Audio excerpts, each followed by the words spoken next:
அண்ணாமலையின் அரசியல் சூடு.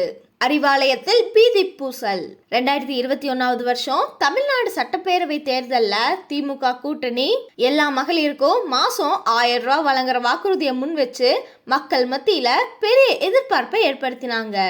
குறிப்பா சொல்லணும்னா பெண்கள் இந்த திட்டத்தை நம்பிக்கையோட எதிர்நோக்கினாங்க. ஆட்சி அமைச்சதுக்கு அப்புறம் இந்த வாக்குறுதி பத்தி அரசு எந்த தெளிவும் வழங்கல. 3 வருஷம் கழிச்சும் திட்டம் செயல்படாம இருந்ததுனால மக்கள் ஏமாற்றம் அடைஞ்சாங்க. நிறைய அழுத்தங்களுக்கு அப்புறம் 2023 செப்டம்பர்ல மகளிர் ஊதியம் அப்படிங்கிற பேர்ல திட்டம் அறிமுகப்படுத்தப்பட்டுச்சு. இருந்தாலும் எல்லா பெண்களுக்கும் கொடுக்காம வருமானம் தகுதி அடிப்படையில கொஞ்சம் பேருக்கு தான் 1000 ரூபாய் வழங்கப்படும் அப்படின்னு திட்டத்துல மாற்றம் செய்யப்பட்டுச்சு.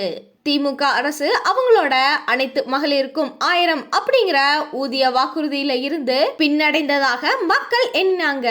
வரம்பற்ற நன்மை எதிர்பார்த்த பெண்கள் திட்டம் கொஞ்சம் பேருக்கு தான் கொடுத்ததுனால ஏமாற்றம் அடைஞ்சாங்க. இது திமுக அரசு மீதான நம்பிக்கையை குறைச்சு வாக்குறுதி தேர்தலுக்கு முன், மறுப்பு தேர்தலுக்கு பின் அப்படிங்கிற விமர்சனத்தை ஏற்படுத்துச்சு. இப்ப 2026 தேர்தல் நெருங்கி வர்ற நேரத்துல திமுக மறுபடியும் இதே வாக்குறுதியை முன் வச்சு மகளிர் திட்டங்களை தீவிரப்படுத்த முயல்றாங்க. இத நம்பிக்கையை மீட்டடைய அரசியல் முயற்சியா விமர்சகர்கள் பாக்குறாங்க. இந்த சூழ்நிலைய கடுமையா சுட்டி காட்டியவர் பாஜகவோட முன்னாள் மாநில தலைவர் அண்ணாமலை. அவரோட விமர்சனம் ரொம்பவே நேர்மையானதாகவும் தாக்கத்தை ஏற்படுத்தியதாகவும் இருந்துச்சு. அவர் சொல்லும்போது, திமுக உண்மையாகவே மகளிர் நலனில் அக்கறை கொண்டிருந்தால் அவர்கள் ஆட்சிக்கு வந்த நாள் முதல் இன்று வரை 50 மாதங்களுக்கு வழங்கப்படாத தொகையான ரூபாய் 50,000 ஒரே முறையில் வழங்கியிருப்பார்கள். அதுவே அவர்கள் நேர்மையின் சான்றாக இருந்திருக்கும். அண்ணாமலையின் குற்றச்சாட்டு அரசியல் செயல்பாட்டை கேள்விக்குறியாக்கி இருக்கு. இதோட பின்னணியில நிறைய பெண்கள் அரசு அலுவலகங்கள்ல போராட்டத்துல ஈடுபட்டு விடுபட்ட 30 மாதங்களுக்கான தொகையோட 50,000 வழங்கப்பட வேண்டும் அப்படிங்கிற கோரிக்கை வச்சிருக்காங்க.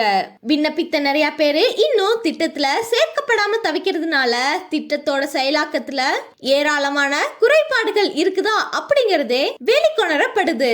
திமுக இந்த திட்டத்தை தேர்தல் அரசியல் பயன்படுத்த முயல்கிறது அப்படின்னு அண்ணாமலை கூறி இருக்கிறதும் அரசியல் வட்டாரங்கள்ல விவாதத்துக்குரியதா மாறி இருக்கு.